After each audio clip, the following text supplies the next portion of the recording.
അസ്സലാമു അലൈക്കും വറഹ്മത്തുള്ളാഹി തആല വബറകാതുഹു. ബിസ്മില്ലാ വൽഹംദുലില്ലാ അസ്സലാത്തു വസ്സലാമു അലൈക യാ സയ്യിദി യാ റസൂലുള്ളാഹ് വഅലാ ആലിഹി വസഹ്ബിഹി വസല്ലം.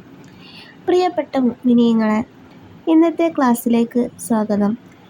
ഇന്നത്തെ ക്ലാസ്സിൽ ഞാൻ നിങ്ങൾക്ക് പറഞ്ഞു തരുന്നത്, നമ്മൾ എല്ലാവർക്കും ഉണ്ടാകും ഒരു ആഗ്രഹം, ഒരിക്കലും സാധിച്ചു കിട്ടില്ല, നമ്മൾ എന്തൊക്കെ ചെയ്തിട്ടും അതൊരിക്കലും നേടിയെടുക്കാൻ സാധിക്കുന്നില്ല എന്ന് കരുതി അത് മാറ്റി വച്ചിട്ടുള്ള ഒരു ആഗ്രഹം.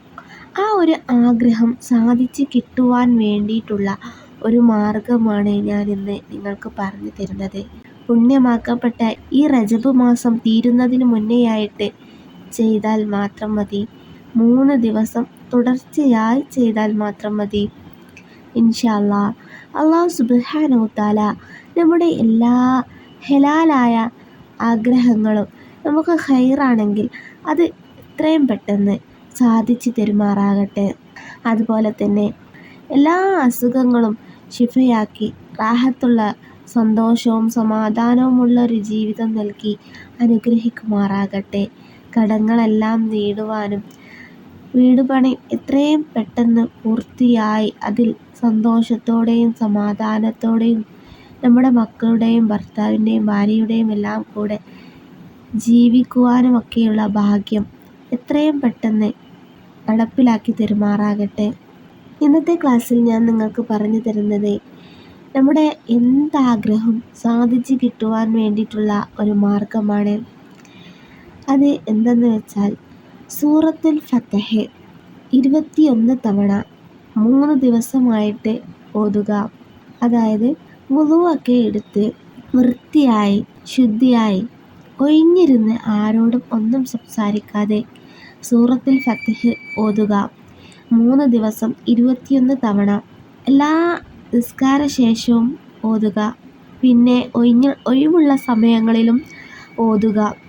ഇങ്ങനെ 21 തവണ 3 ദിവസം നിങ്ങൾ മെനക്കെട്ട് ഇരുന്ന് ഓതിയാൽ അത് ഓതി തീരുന്നതിന് മുന്നേയായിട്ട് തന്നെ നിങ്ങളുടെ ആഗ്രഹം എന്താണോ അത് സഫലമായിരിക്കും ഇൻഷാ അല്ലാഹ്. ഓതുമ്പോൾ പ്രത്യേകം ശ്രദ്ധിക്കേണ്ട കാര്യം എന്തെന്ന് വെച്ചാൽ, നിങ്ങൾ ഓതുമ്പോൾ നിങ്ങളുടെ ഉദ്ദേശം, നിങ്ങൾ ആ നടക്കില്ല എന്ന് കരുതി മാറ്റിവെച്ച ആ ഒരു ആഗ്രഹം അത് നിയ്യത്താക്കി അത് മനസ്സിൽ വെച്ച് ഓതുക. ഖുർആൻ്റെ തജ്വീദുകളെല്ലാം പാലിച്ചു കൊണ്ട് തന്നെ ഓതുക. ഓതിക്കഴിഞ്ഞതിന് ശേഷം ആത്മാർത്ഥമായി അള്ളാഹുവിനോട് കരഞ്ഞുകൊണ്ട് ദുആ ചെയ്യുക. തൗബ ചെയ്തതിന് ശേഷം മാത്രം ഓതുകയും ദുആ ചെയ്യുകയും ചെയ്യുക.